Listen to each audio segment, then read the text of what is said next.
Hello. I'm out of breath because I just was trying to adjust this camera and it's taken me hours and hours to adjust this thing. So hopefully we're good. What I'm going to show you today, should adjust that just a little bit.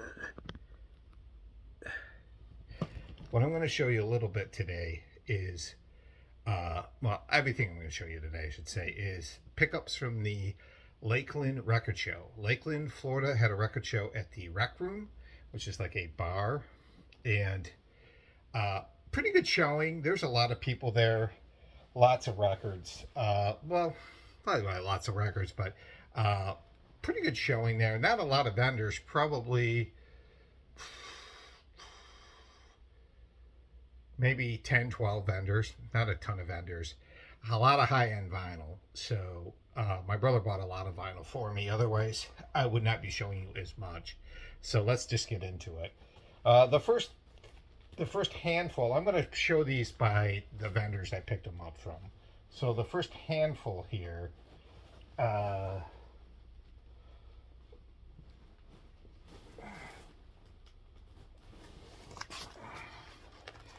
I got a lot of them. I thought I had this better organized than what I do, I guess.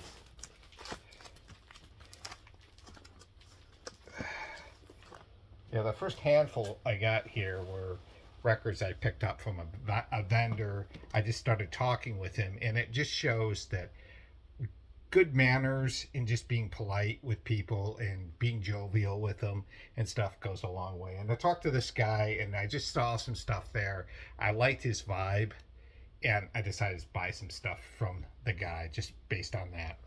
So, start out with, I got probably, I want to say I got 6 albums by him. These were all, I think the most I paid was $6. So these were, one was two, but most of these were $5. And this was not a cheap record show, but I did pretty good, all things considering, and you'll see as things go along. First one is The Truth, Weapons of Love. So if you're familiar with The Truth, if you know about this band, then you know that they started out being more in the mod movement, trying to bring back a 60s sort of rock and soul hybrid, with their first album either called Underground or Going Underground, and it was a critical darling's success. Yes, and the second album they went more of a college rock sound with more of a pronounced guitars, and they were signed to IRS Records, and this did not go over as well for the band or for its. I mean, it went well as far as them getting radio airplay, but the critics and probably their base fans were pretty aboard by this. So I'm sure that this caused some sort of discomfort among, like I said, alienating the fan base. But I remember liking the song "Weapons of Love." I remember liking it. This is on IRS Records. And I love IRS. Anything on this label, I usually snag. But yeah, 1987 college rock. I've not listened to this band in a long time, and I'm gonna tell you, these records I didn't really like listen to, like dabble into like I usually do. So I'm just gonna tell you the best apt description of this group. But yeah, Truth, Weapons of Love. Weapons of Love. Ariel Speedwagon, Life as We Know It. Now, it was funny. I saw this, and for some reason, I was thinking about this record. It wasn't that long ago that it was actually thinking about this record. And this brings me back to, I remember when this came out in 1987, it was at Kmart for, I think, $11.99 or $12.99, which I thought was god ridiculous for a price. And back then I did. I think $13 now is reasonable, especially if it's brand new. But back then I was appalled by the price on that. And I remember I was sort of excited because I wanted to get the new Bryan Adams record, which I didn't have the money for. And I can't remember the name of that record either, and it kills me. It's got Into the Heat of the Night on it, that record. I wanted really badly. And I was looking at this one too, but I only had enough money for one of them, and I got neither. because I don't know if they had the Brian. Yeah, they did have the Brian Adams in there, and that was a little bit. That one was like 14.99 or for some reason it was a little higher, and it came out around the same time period. But I'll be damned. But anyways, as an album, REO's kind of stretched and thin on this one. This is their first album since Wheels Are Turning, and the wheels are turning off of REO Speedwagon as we know it. Look at the back of the band here. You can see the fucking Kevin Cronin. What the hell's going on with this? Like fucking, he looks like fucking Screech. Look at that shit. Look at that shirt he has on. What's going on here with this Kevin Cronin? But what's going on with this record is it is like it's trying to go back to what REO was, but is not now. And the song seems sort of like not rushed, but just really wimpy and soft. Like the two songs on here, That Ain't Love, the first song I actually kind of like, but it doesn't have that same riffage like you would hear before. And they still have Gary Richrath in the band, but no riffing on that song. And then the follow-up, In My Dreams, is kind of like your typical REO ballad, which is take or leave it. There's a few good songs. I love Bruce Hall when he sings. Of course, Bruce Hall sung a few songs off the Good Trouble album. Sung On the Road Again. That's him singing vocals on it. Great live REO track. And he sings Accidents Will Happen on here. And I actually think it might be my favorite song on this album. But, yeah, Can't Get You Out of My Heart is another really good song on here. I was trying to remember the name of it. Pretty pedestrian for REOs, to be honest. But, I mean, this is just not one you see all the time in the wild. So I had to pick it up. So REO Speedwagon with Life As We Know It. And this came out in 1987 too. Maybe there's a theme. Let's see if I can break that theme. I broke it with a 1984 release, Big Bang Boom, Hall & Oates. Now I have this, I think on vinyl, but this is a cleaner copy. This one was $5 as well. You see the green tag right there is $5. Yeah, I kind of like this album. A lot of people think that their quality stepped off after H2O, and it was the classic albums like Voices, Private Eyes, and then H2O, and being the classic Hall & Oates albums of the 80s. I would throw this one in here. This has got some good stuff on it, and it is very of its time, very, very kind of product of its time by Hall & Oates, but I don't give a shit, whatever. This has got Out of Touch, METHODOFLOVE, The Method of Modern Love. I had to say that just because that dumb song says it. I kind of like that song, but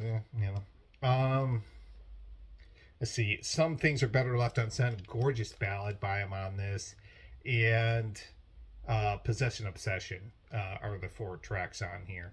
So only really like 2 top 10 hits for him, which is kind of unheard of for Hall & Oates album back in the day. Next to Out of Touch, which I think is a great single. This has got some pretty good songs. What is it? Dance on Your Knees. That song's kind of catchy. It's fun. I love the song on here on side 2 that John Oates sings called Cold, Dark, and Yesterday. Fucking wonderful track on here. So yeah. I think it's a good album. Yeah, it is of its time. So lots of keyboards, but wonderful nonetheless. So Hall & Oates, Big Bam Boom. Fucking say that 3 times fast, motherfuckers. Trying to get these records on track here. Another 80s one, and this one I was talking to my brother about 1984 and how some of the songs that were played in the fall 1984 are still some of my favorite songs. I was thinking of like Crocus, Midnight Maniac, Honeymoon Suite, New Girl Now, Jay Gall's band, Concealed Weapons. How some of these songs hit the top 100, had mild to moderate airplay, but were never like big hits. And this one actually hit the top 40 in the, I think, fall of 1984, and I love it. Tommy Shaw, and the song was Girls with Guns, and this is the album Girls with Guns. The very first solo Tommy Shaw album. I think he only made 2 or 3 solo albums. But don't quote me on that because I am not his discography. This was $5. Now this should have been like $2. This is like a dollar record to me. Always has been, but I just kind of went with it. So the big track on here is "Girls with Guns." That's a fun song on here. The follow-up single "Lonely School's" pretty good. "Little Girl World," I kind of like that song. "Fading Away." There's a few really good tracks on here, but the review I read, I kind of agree with that he was definitely trying to get that MTV audience on this, and it's so weird that he's doing like infectious pop. I mean, he was really the thing that got this band rocking harder. I feel was at least maybe not rocking harder, but pronounced guitar solos. Like some of the stuff he did in Styx were like was pretty memorable to me as far as like guitar riffs, especially like when you think of "Come Sail Away." Like the guitar work in that is awesome. I mean, just even like too much time on my hands. That song, I love the riff in that, and of course my favorite all-time Styx song where the riffage is really good, and that's "Renegade." That's my favorite Styx song ever. But yeah, "Girls with Guns." Buyer beware on this one. If you like the keyboards, yeah, it's fine. This one too will be buyer beware for some of y'all. Allman Brothers, "Win, Lose, or Draw." This is a 1975 release off of Capricorn Records. This one I like a lot by these guys. It's a real kind of, how can I say it, relaxed record by these guys. As if most of the records had relaxing songs on it. I like how like the critics were like ripping this, like, oh, they're going through the motions. It's got such a chill vibe on it, too chill if you ask me. Blah blah blah blah. And it's just like, they did a lot of albums in a short period of time, and I'm sure they were tired. So I agree. I haven't listened to this album in a while, but I remember it being kind of like tranquil to an extent. But I like this album nonetheless. I like the first song on here. It's a blues cover. I think Muddy Waters did it, called "Can't Lose What You Never Had." The title track on here is a lot of fun. "Win, Lose, or Draw." Great lyrics by Greg Almond. I like Dickie Betts' guitar playing on this. I am a fan of this band, and I didn't have this in my Almond's collection, so I had to get it. So, and last I got, well, I can't show you. I did pick up another one, and that one was $10, but I gave it to my brother, and that was the Citizens on Patrol Police Academy 4 soundtrack. I just bought it for him because, figured it'd be fun. But this one, like, I picked up for myself, and it is a soundtrack too. And I love this movie, but this is the Roadie soundtrack. This is a very diverse soundtrack. This has got ranges from Cheap Trick to Pat Benatar to Eddie Rabbitt. Some of these songs were released on other albums, like Eddie Rabbitt's "Driving My Life Away" is on, what was that album, Horizons, and Pat Benatar's "You Better Run," I think, is off of Crimes of Passion. So some of these songs were already released on the artist albums, but they're on here nonetheless. This has got a really good song on here with Roy Orbison and Emmylou Harris. What is the name of that song? Can't find it off the top of my head. But Jay Ferguson is on here, which is weird. Alice Cooper's got a few songs on here. Pain and Road Rats, or Road Rat. Cheap Trick's opening track on here, "It's Nice Work If You Can Get It," is awesome. Is that the name of it? Everything Works Out If You Let It. I was thinking of that old Joe Stafford song, "It's Nice Work If You Can Get It." The old Cole Porter, Joe Stafford. Yeah, "Everything Works Out If You Let It," I think is the name of that song. That's a great Cheap Trick song, and it's one of the better album openers from the early 80s. The song is so infectious. This has definitely got like fucking all kinds of diversity in it. Teddy Pendergrass is on here. Like I said, Yvonne Hellman is on here. Joe Eli Band is on here. Lots of diverse artist. This is a fun soundtrack.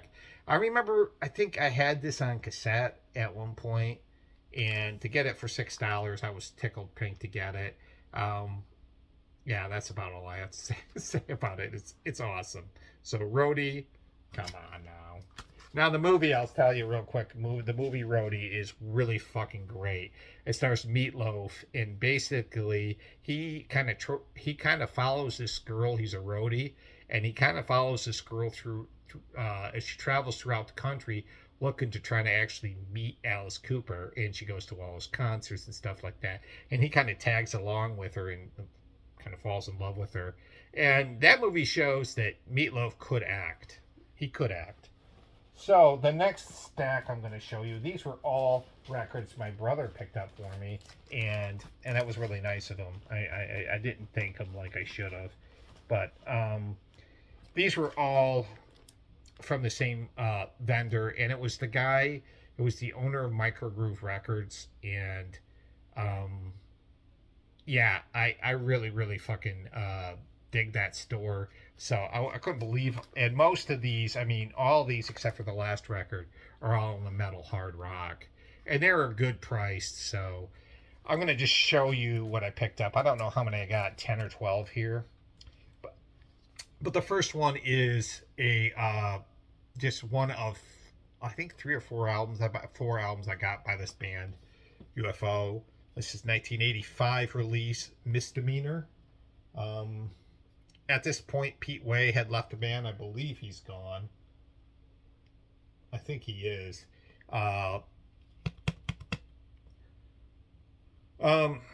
Michael Schenker's long gone at this point, but you still have, I think, Andy Parker still in the band, Paul Raymond. And this is them trying to attempt to tap into that sort of metal market. By doing what they do well, which is adding melody, but trying to add a little kind of a mainstream metal approach to it, and it doesn't really work. There's a picture of the band in the back here. But fucking, to me, a bad UFO album is still better than some other fucking bullshit that's out there.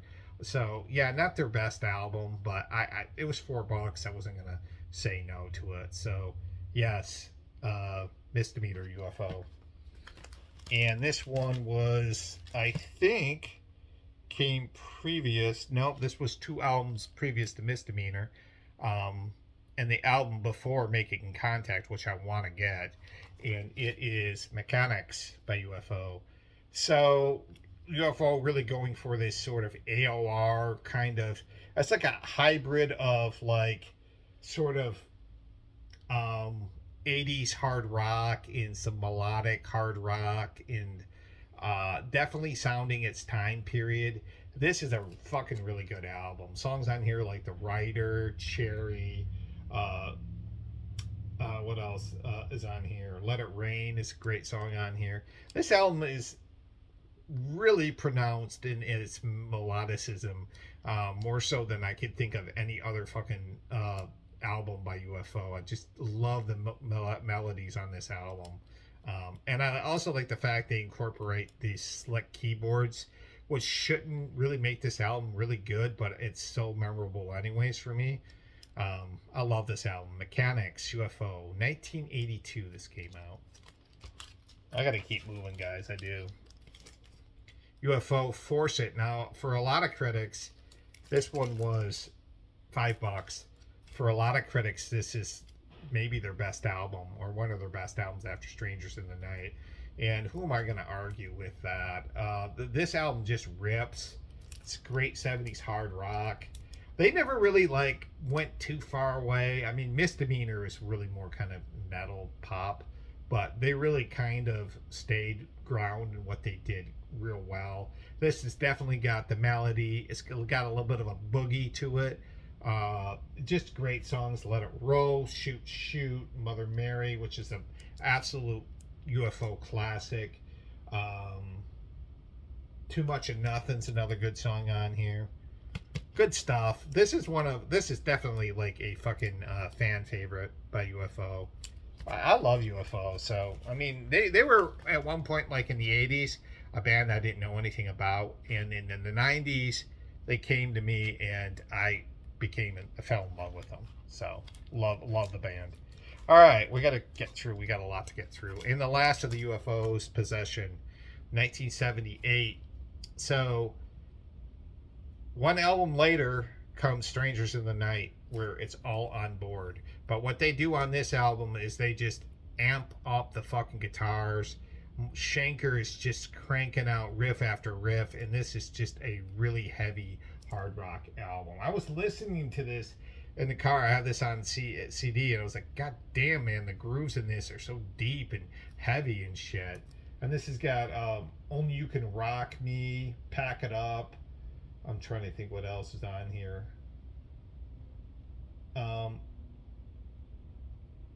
Looking Out for Number One. There's some classic UFO songs on here. You know, this has become one of my favorite bands ever. And this one was $5. So UFO Possession. Judas Priest, Unleashed in the East. The album that was supposedly recorded live in Japan, on tour in Japan, and later, because the mix was such shit, Rob Halford said he had to go back in and sing the vocals on it because the mix was awful. So I don't know if he did that on other later copies, or if it was the original releases of this album, the original like master tapes. That I don't know, but well, you know, this is a classic album. This is one of the albums that really got me into Judas Priest later on. When I was a kid, I liked them, you know, but I didn't know their back catalog very well. I only went back to Screaming for Vengeance. I didn't even know about British Steel. So I went back to British Steel, Stained Glass, Sin After Sin, Sad Wings of Destiny, Rockrolla, but this was the album that sort of started me on that backwards groove of Judas Priest greatness. I love the cover of Diamonds and Rust. Still love that song on here. Their live versions are great. Genocide, Victim of Changes, Tyrant, Exciter, Sinner. All these are great live versions. They also cover Fleetwood Mac's The Green Manalishi, which I love too. So this album and Hellbent for Lover I got right around the same period. They had reissued a lot of Judas Priest, and I was picking them up for Myers, the CDs, for about $7 a piece. And so I remember going to, every time I went to Myers, I'd just pick up one, and I would start, and then I had a bunch of their fucking shit when they had those reissues in the 2000s on CD by Judas Priest. So yeah, this was the first one. And I had this on vinyl too prior to that. And the vinyl I remember loving, and I got it at a thrift store for like $1, and that was also going to be important in my Priest, discovery. 2 by the band Y&T, Down for the Count, 1985. The album that's hated by the critics. Very glossy, lots of keys. This is going into that sort of pop metal territory. Not quite as Bon Jovi, but definitely glossy at times. I love this album. I always thought this album was really cool. Like All American Boys, fun. I mean, they're ridiculous on this album with Don't Tell Me What to Wear. I mean, that's one of the more silly Y&T songs. And then the song that was a hit for them on here, Summertime Girls. I love it. It sounds more like something like Van Halen. It kind of does. It kind of reminds me of like a Van Hagar kind of thing, but it's pre-Van Hagar. It's so fucking catchy and poppy, and I love it. So yeah, people hate on Y&T, hate on this album. I fucking dig it. I don't care. I mean, is it as good as like Earthshaker, Black Tiger, or Mean Streak? No, but I like it anyways. And the album before, In Rock We Trust, another great fucking Y&T album. This band is just seriously a badass band for me. Hard-working, blue-collar all the way. Great guitar work by Joey Alves. Fucking great lead vocals and songwriting. Even though it can get cheesy at times with cliches, Dave Meniketti. This album feels like it's trying to be like a rock anthem album. Like they're trying to chant the songs in the air, and it's definitely, they're trying to go big, and they're like thinking, let's get songs that arenas can sing. That's kind of what this feels like. but still stays in that really good fucking metal, uh, world that Y&T inhabited from time to time. They weren't always a metal band to me, but when they were metal, they were fucking metal, and there was no fucking saying that they weren't, that they were just hard rock. That's bullshit. They're a metal band, in my opinion, but I do think they could cling to hard rock tendencies every now and then. This album's got some kick-ass shit on here. Masters and Slaves, Don't Stop Running is such a great song. Lipstick and Leather, another great song on here. She's a Liar's great. Yeah, this album rips. 1984. And when I was a kid, I'll just say real quick, I fantasized about having this record. I was in love with that cover right there. I can't go too far. Just a picture of the band on the back too. Yeah, I wanted this record real bad. I was collecting a lot of metal records, 84, 85, and I really wanted this fucking album and I couldn't get it.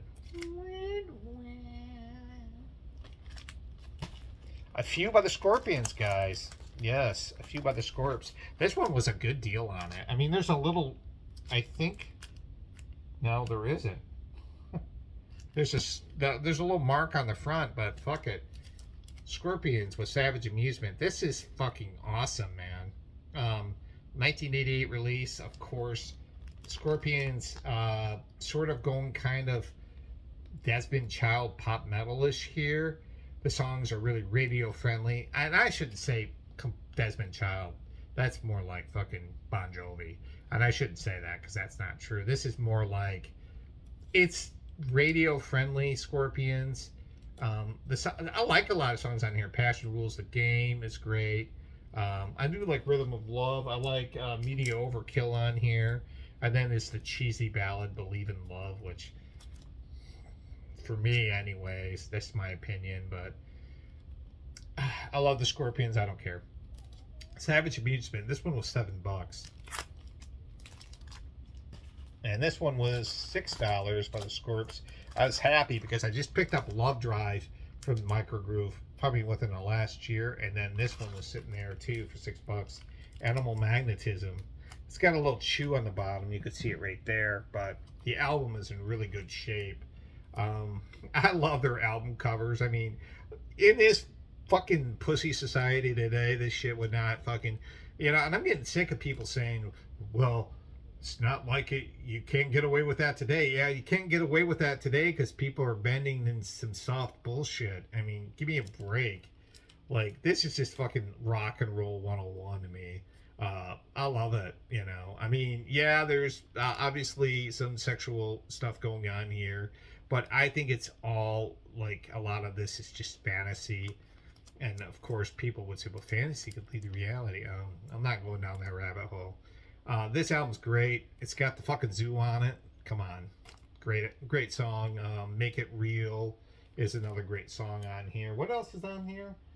Don't Make No Promises. Don't Make No Promises Your Body Can't Keep. Animal Magnetism, the lead track on here is really good. So, this is a fucking awesome album by Scorpions. Love Drive, this, fucking Virgin Killer. I mean, all those, I love the Scorpions. Hell, I love at First Dating, Blackout. Just a fan. Flick of the Switch, AC/DC. Yeah, this is fucking excellent. Jacket wear on this. A little bit of jacket wear, but this one was $7. And I was happy to get this one. This one I had when I was a kid. Had it on cassette. Now, this album is the beginning of AC/DC getting some shit reviews. At least the next two albums, Flick of the Switch and Fly on the Wall. I love both those albums. I think the one thing you could honestly say on both albums is there's not a real, like, radio-friendly track or anthemic track on it that makes it AC/DC. So, that being said, that doesn't mean a lot to me. I could listen to a shit ton of their songs without having, like, a radio-friendly song on it, because I'll just like AC/DC. But, yeah, this is fucking excellent.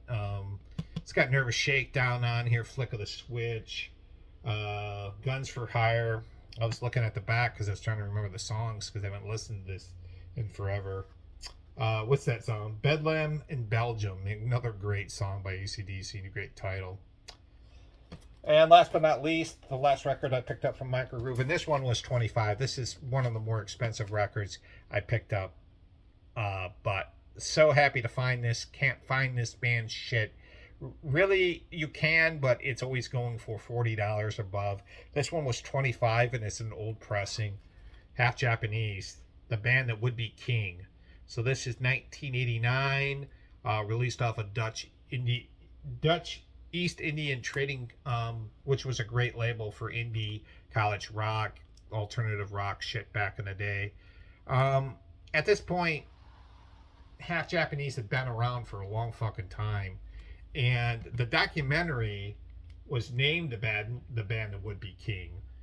Probably, I think that came out right after, or came out a little bit after when Kurt Cobain invited Half Japanese to be the opening act on the In Utero tour, and he was a huge fan of Half Japanese.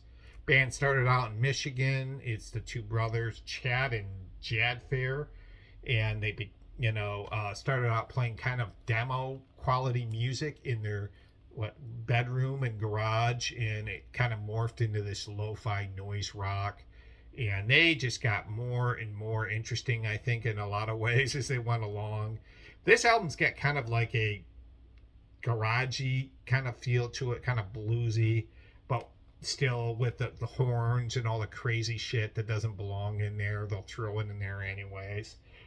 John Zorn is on here. Fred Frith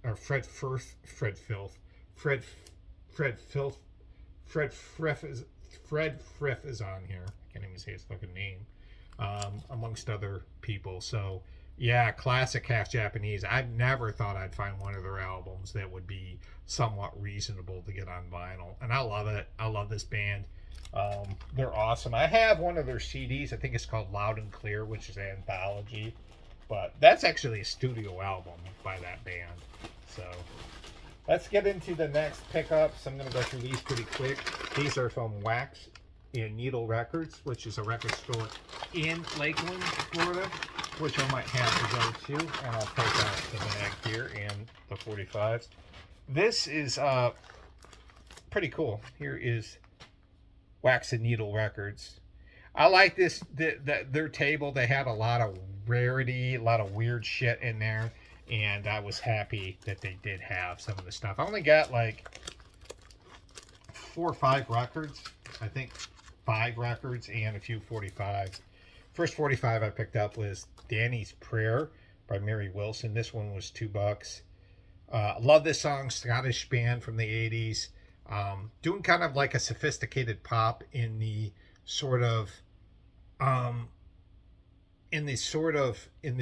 vein of like the Blue Nile or Deacon Blue or the Christian Brothers or whatever. I like this band, and Mary's Prayer is just a great, gorgeous song. Came out in 1987.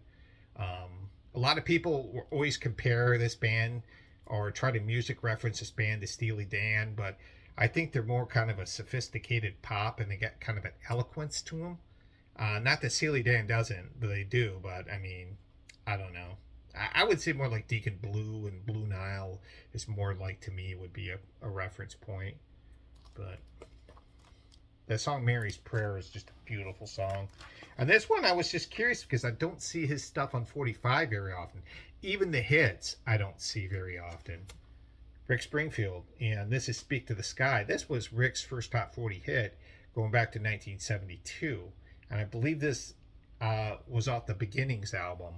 The song was written, Speak to the Sky, due to his father's illness. And his father ended up passing away in 1981. I think it was April 24th, 1981. And the reason I say that date is because that is a song titled on the Success Hasn't Spoiled Me Yet album. So I think that was an ode to his dad, too, had passed at that point. But Rick wrote that Speak to the Sky in hopes that somebody's listening and could keep his dad healthy. And his dad was at least alive for 9 more years after he wrote this song. And the B-side of this is Why. And both of these are in great shape. So, is this off? Speak to the Sky. Is it off? Doesn't say it's on Beginnings, but I think it is on that record, Beginnings. I'm looking for a copy of his 1974 album called Comic Book Heroes. I've been looking for a copy of that, but we'll see if I can find it. I don't know. Alright, so the albums I picked up, I got a few soundtracks. The Slugger's Wife. Based on a play by Neil Simon, I think, and directed by the great Hal Ashby, who directed fuck, my brain is so fried, dudes. Hal Ashby, who directed Shampoo, Coming Home, Bound for Glory, the old Woody Guthrie movie that David Carradine played Woody Guthrie in. And I want to say, I think this has this came out in 1985, but I was going to say, I think I see that it has Rebecca De Mornay singing Little Red Corvette. What? Unless that's another song and it's not Prince, but she sings a few songs on here. But this has got Van Stevenson on here, All American Boys, the name of that track. Party Animal by James Ingram. You know, he was a party animal. Nick Kershaw with Human Racing. That is a great track. Climax, The Men All Pause. Hey Hey My. De Mornay, Rebecca De Mornay and Loudon Wainwright III, who I like. Jimmy Buffett with Jimmy Buffett with Ragtop Day, and then Wildlife, Don Felder, ex-Eagle Don Felder. So this looks like fun 80s schlockery. So for $3, Lady Hawk, the score from the film, but music by Alan Powell, not really familiar. This is a great movie, one of the more underrated sort of sorcery and medieval times kind of shit. A young Matthew Broderick is in this. Sexy as fuck Michelle Pfeiffer is in this. Yeah, the soundtrack is kind of sweeping, like classical, orchestral, classical stuff. But I haven't heard the soundtrack in its entirety, so I don't know. I'm sure it'll be good. This one was $4, and I was just tickled pink because I never see this guy's shit in the wild except for his comeback stuff in the 80s. In the early 60s, he had some success, but this guy always was between this and being completely fucking done, you know? And this is U.S. Bond's Greatest Hits. So this is Gary U.S. Bond's Greatest Hits. And this one was $4. And this is off the Legrand label, which is the label he started out with. His first album, I think, came out in 1961. And this was actually released by Frank Guida, who actually signed Gary U.S. Bonds or U.S. Bonds at this time, to that label, Legrand. And of course, Quarter 3 came out. It was a #1 hit for him in 1961. He fell on hard times, sang in casinos, came back in the 80s thanks to Bruce Springsteen, and had a few big hits and had some really good albums, Dedication being one of the albums that's really good. So this will have School Is Out is on here, School Is In, Twist Sonora. I don't know if Quarter to 3 is on here. Yep, Quarter to 3 is on here. All these are from the early 60s, 60 to 62, with one song on here called Working for My Baby that was actually came out in 67. So I never see any early Gary U.S. Bond stuff, so I was about that. Malcolm McLaren, fans.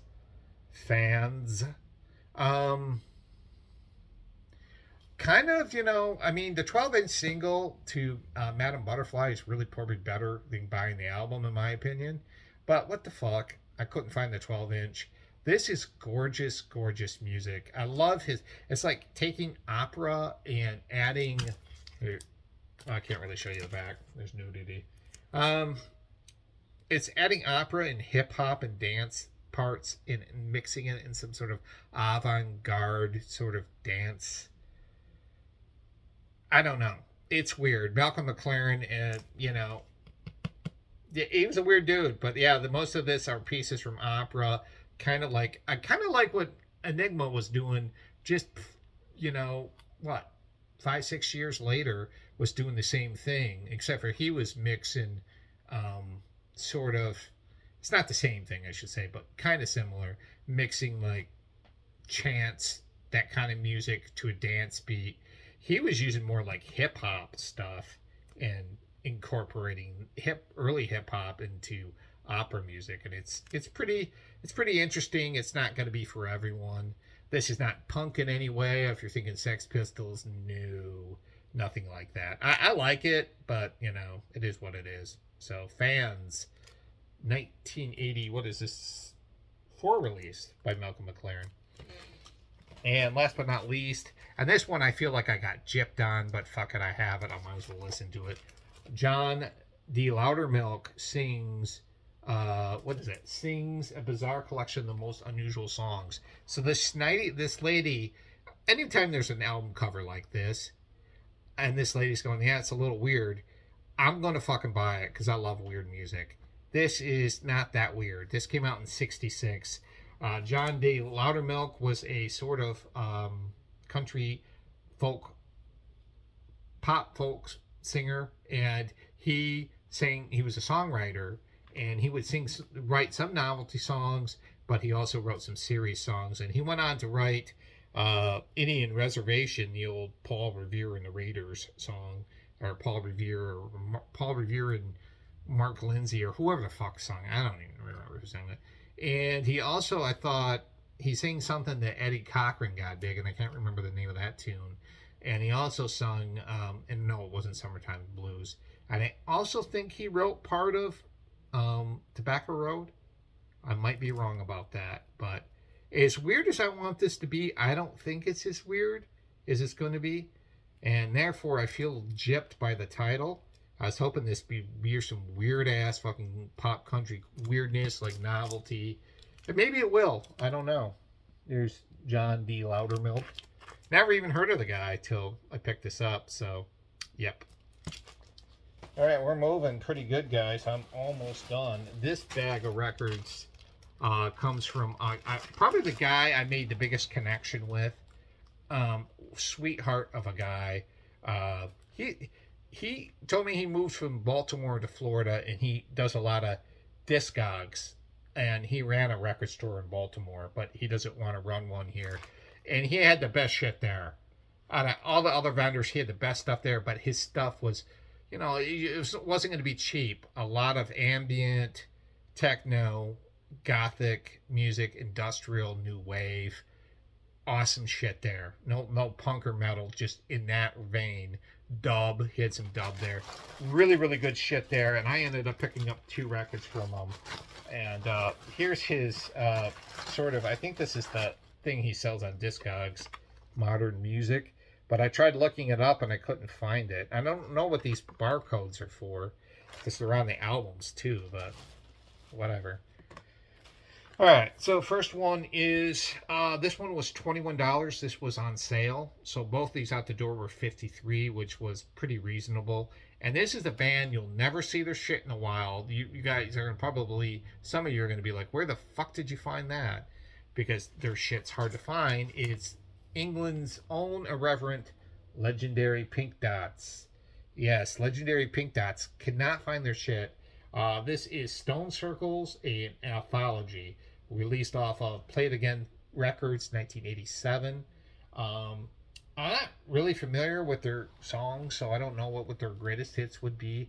I know about this band like a lot of people know about this band until you start digging into their discography, much like a band like Residents. You know more like albums than you might know songs, or you might just know more that this is one of the more unclassifiable bands you can put. It's an electronic experimental, but it's got elements of krautrock, it's got elements of psychedelia, it's got elements of world music, it's got elements of, like I said, experimental, electronic. I would even say post-punk to an extent. This band is just impossible to fucking to give them a genre in. So calling it electronic experimental, I think, works for them. But yeah, some of their stuff is different. Psychedelic, of course, being a big part of their. That part is absolutely the truth. Psychedelic being a big part of their sound, for sure. There you go. Yep, legendary Pink Dots. Good stuff. And then the last one I picked up. This one was $32. It was $6 off the price. The sale price was 32. The original price was 38. And I saw it as soon as I saw it. It's like, you know what? I usually see this thing going for $40. If this is a discount, I'm going to get a fucking steal on it. Ministry.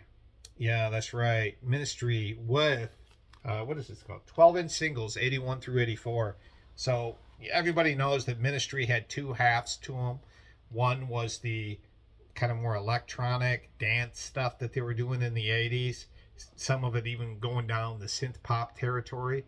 And then the industrial metal stuff that they did with Land of Rape and Honey. I mean, everybody knows that. I'm not saying anything. And this is more in that 80s dance stuff. But I like that stuff too. And I've seen this, I mean, record around for a long time. But never been able to fucking get it for this decent of a price. $30, basically 32, but 30, whatever. Is a good fucking price on this. Yeah, this and that out the door were like $53, I think. I got both of these for that, and that's a steal. That's a reason for me to go back to this store for sure. So Ministry, 12-inch singles, 81 through 84. It's got Halloween on it. Every Day's Halloween. Cold Life, which is a great song. And it's kind of interesting about this is you don't realize that Ministry was making fucking music in the early 80s. Like, I knew early 80s, but 1981. I didn't know they went back that far. I always thought they went back to maybe 84 or 85. But no, they were pumping shit out in 1981. Maybe even before that, I don't know. But one of the great, dance industrial bands of all time, for sure. I mean, no questions asked. This is a band that, not that I care about the Rock and Roll Hall of Fame, but I definitely think they should get a mention. Will they ever get in? I don't know. But yeah, that was the show. That was the Lakeland Record Show, and got about 20-some records there. I feel like I got a pretty good deal on all this. Probably out the door, it was probably $220 spent. I only spent $90. My brother spent $120 there for me, so that was really nice of him. Yeah, it was really nice of him. He knows how much I love vinyl, and I'm addicted, and I know I am. But this weekend, I'm going to lay low, not buy anything. And then in a few weeks, when I get my fucking taxes back, I'll go crazy and buy more. But that'll be it for this week. Yeah, hopefully for a few weeks. I just got too much shit in here. But yeah, that's it. So the Lakeland Record Show. Don't know when the next show is. I would definitely go. I'd go right straight to that Gothic industrial table and spend all my fucking money there. I would love to have a bigger like industrial section in my, music thing. Yeah, I mean, Record Store Day's coming up.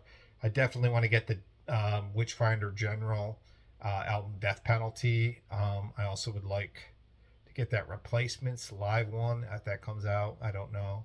As far as records, everything is going to be kind of contingent on what's at my local record store, really. So I don't know how that's going to go.